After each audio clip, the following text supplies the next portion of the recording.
Telugu cinema అభిమానులకు ఫ్రీగా సినిమాలు చూపించిన ఒక వెబ్సైట్. ఆ వెబ్సైట్ వెనక ఉన్న వ్యక్తి ఎవరు?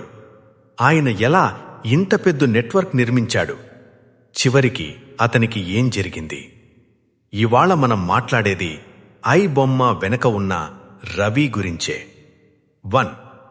ఐ బొమ్మ అంటే ఏమిటి? ఐ బొమ్మ అనేది తెలుగు సినిమాలను ఫ్రీగా అందించే ఒక పాపులర్ పైరసీ వెబ్సైట్. 2020 తర్వాత ఇది చాలా వేగంగా పాపులర్ అయింది. కొత్తగా రిలీజ్ అయిన సినిమాలు కూడా కొన్ని గంటల్లోనే అందుబాటులో ఉండేవి. HD quality, simple design, ads తక్కువగా ఉండటం కారణాల వల్ల చాలా మంది దీన్ని ఉపయోగించటం మొదలుపెట్టారు. 2. ఐ బొమ్మ వెనక రవి ఎవరు? సోషల్ మీడియాలో ఐ బొమ్మ రవి అనే పేరు వైరల్ అయింది. అతని గురించి పలు రూమర్స్. అతను ఆంధ్రప్రదేశ్కు చెందినవాడని, ఐటీ ఫీల్డ్లో పనిచేసేవాడని, విదేశాల్లో సర్వర్లు పెట్టాడని. కానీ గమనించాలి, అధికారికంగా రవి అనే వ్యక్తి పేరు ఎప్పుడూ ప్రభుత్వ సంస్థలు కన్ఫర్మ్ చేయలేదు. 3. ఎలా ప్రారంభమైంది ఈ వెబ్సైట్?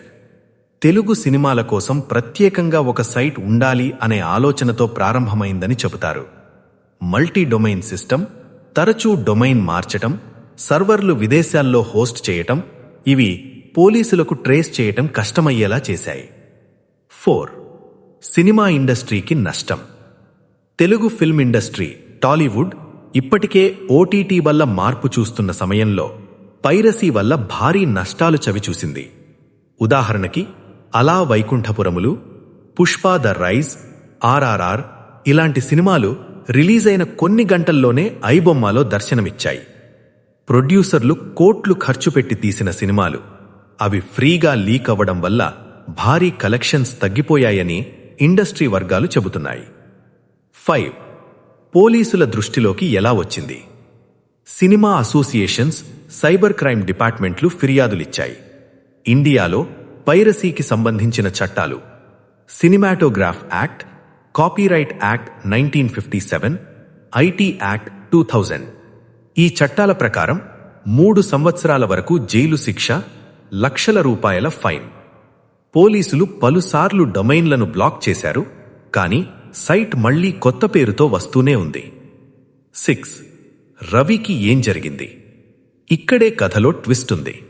సోషల్ మీడియాలో రవి అరెస్ట్ అయ్యాడు అనే వార్తలు వచ్చాయి, కానీ అధికారికంగా ఐ బొమ్మకి సంబంధించిన పలు టెక్నీషియన్లు అరెస్ట్ అయ్యారని రిపోర్ట్స్ ఉన్నాయి.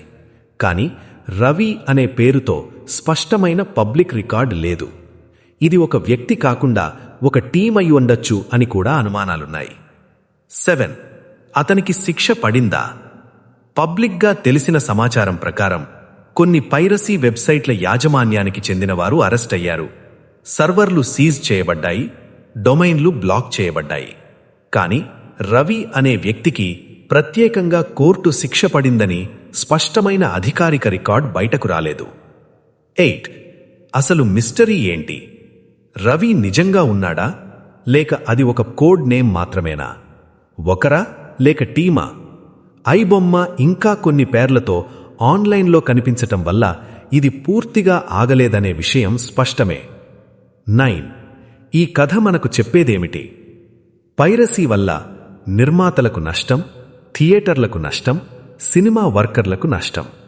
ఒక సినిమా వెనుక వందల మంది కష్టముంటుంది. మైకాన్ యూట్యూబ్ అవుట్రో స్క్రిప్ట్.